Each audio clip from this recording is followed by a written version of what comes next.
Alzheimer's may not actually be a brain disease, an expert reveals. Donald Weaver Conversation reports the pursuit of a cure for Alzheimer's disease becoming an increasingly competitive and contentious quest, with recent years witnessing several important controversies.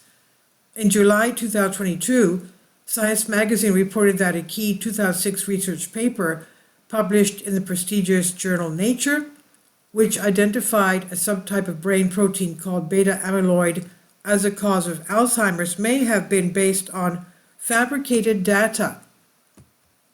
1 year earlier, June 2021, the U.S. Food and Drug Administration had approved aducanumab, an antibody targeting beta amyloid, as a treatment for Alzheimer's, even though the data supporting its uses were incomplete and contradictory. Some physicians believe that aducanumab never should have been approved, while others maintain it should be given a chance. With millions of people needing an effective treatment, why are researchers still fumbling in this quest for a cure for what is arguably one of the most important diseases confronting mankind? Escaping the beta amyloid rut. For years, scientists have been focused on trying to come up with new treatments for Alzheimer's by preventing the formation of brain-damaging clumps of this mysterious protein called beta amyloid. In fact, we scientists have arguably gotten ourselves into a bit of an intellectual rut, concentrating almost exclusively on this approach, often neglecting or even ignoring other possible explanations. Regrettably, this dedication to studying the abnormal protein clumps has not translated into a useful drug or therapy. The need for a new out-of-the-clump way of thinking about Alzheimer's is emerging as a top priority in brain science. My laboratory at the Krembil Brain Institute, part of the University Health Network in Toronto, is devising a new theory of Alzheimer's disease. Based on our past 30 years of research, we no longer think of Alzheimer's as primarily a disease of the brain. Rather, we believe that Alzheimer's is principally a disorder of the immune system within the brain. The immune system, found in every organ in the body, is a collection of cells and molecules that work in harmony to help repair injuries and protect from foreign invaders. When a person trips and falls, the immune system helps to mend the damaged tissues.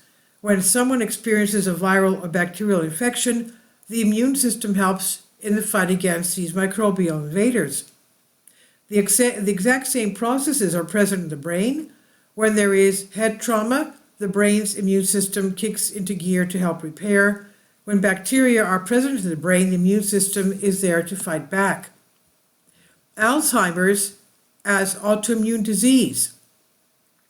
We believe that beta amyloid is not an abnormally produced protein, but rather is a normally occurring molecule that's part of the brain's immune system. It's supposed to be there. When brain trauma occurs or when bacteria are present in the brain, beta amyloid is a key contributor to the brain's comprehensive immune response, and this is where the problem begins. Because of striking similarities between the fat molecules that make up both the membrane of bacteria and the membranes of brain cells, beta amyloid cannot tell the difference between invading bacteria and host brain cells, and mistakenly attacks the very brain cells it's supposed to be protecting. This leads to chronic progressive loss of brain cell function, which ultimately culminates in dementia, all because our body's immune system cannot differentiate between bacteria and brain cells.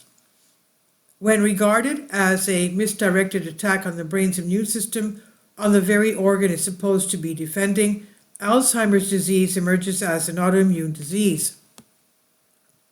There are many types of autoimmune diseases, such as rheumatoid arthritis, in which autoantibodies play a crucial role in the development of the disease, and for which steroid-based therapies can be effective, but these therapies will not work against Alzheimer's disease.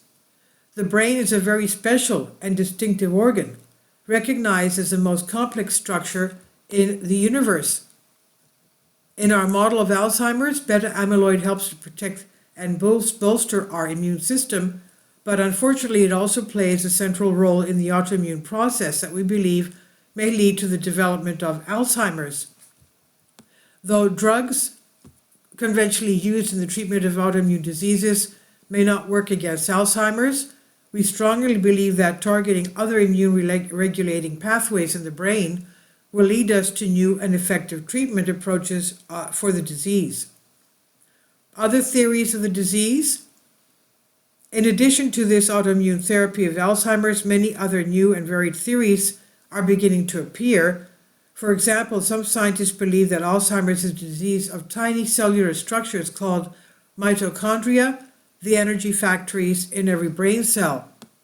Mitochondria convert oxygen from the air that we breathe and glucose from the food we eat into energy required for remembering and thinking. Some maintain that it's the end result of a particular brain infection, with bacteria from the mouth often being suggested as a culprit. Still others suggest that the disease may arise from abnormal handling of metals within the brain, possibly zinc, copper, or iron. It's gratifying to see new thinking about this age-old disease. Dementia currently affects more than 50 million people worldwide, with a new diagnosis being made every 3 seconds. Often, people living with Alzheimer's disease are unable to recognize their own children or even their spouse of more than 50 years. Alzheimer's is a public health crisis in need of innovative ideas and fresh directions.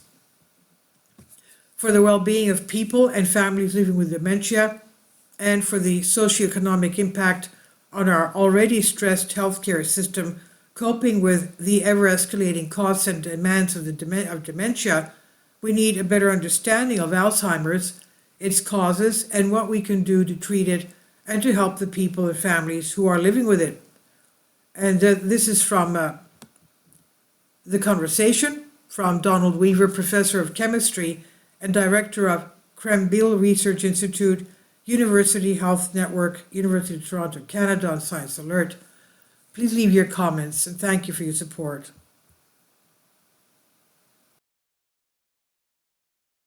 Please support my Patreon account. The daily posts are 5 videos daily, and they are totally different from what I have on my YouTube channel. Thank you so much for your support and that you find all my content so interesting. You'll find the Patreon account details in the description box below.